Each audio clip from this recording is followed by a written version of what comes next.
دواء صاحب يال ومركري مقالك أكدهم جرتين بطين عويف فضلنا هذا نقول صوتها نوصل بير حتى هنو جيتني شيران لايك ما أنت وحن قصقنا هاي بدها مقالة بلد وين قبل كيلان جارهان وبيجي الشباب الأمر برتمها مقالة بلد وين سأل جدام بودن كان وحاول ودن أدو خيراتن وحاول ودن أد وناك بدن runtii sidaad u joodaanba wadanka waxa way wadan aad u qurux badan anaga isgelina booboonis inaan dibadda aan haddii aan iskaashano oo is wada raacno oo dad dhinac sulujooda aan noqono wadankeena aan beerano wax ka wanaag badan ma lahan isku dii doonaa haddii aan dib u laabano oo weli toos u tagno soo duubno muuqaal si wanaag badan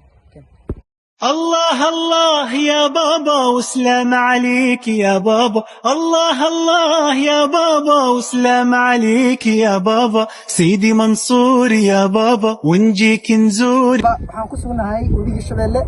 oo maanta booqasho u soo tagnay wadankeena wadan saa u qurux badan waaye wadan nidaam waaye wadan beerashada ku wanaagsan waaye wadamo halka ay wada kale ay barafada dhacayeen wadankeena wadan normal ah habeenkii si toos ah loo socdo dhaartiin si toos loo anaga dhoofno oo wadamo kale aadno oo ilmiya ay badda ku ba'aan runtii taasi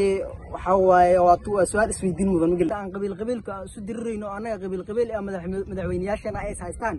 haddii wadamada kale sida loo dhisay ama loo hormari hadda wadankeena quruxda badan wabiyada ay maraan barafna asdhicin beerashada ku wanaagsan haddii aan wada dhisan lahayn bal xilaa gaar lahayn dhalinyaro anaga aswarsan dib aan isku noqono madaxweynaha iska dhaafin konton jir ninkii dhaafay aan iska dhaafno anaga dib isku noqono walaalayaal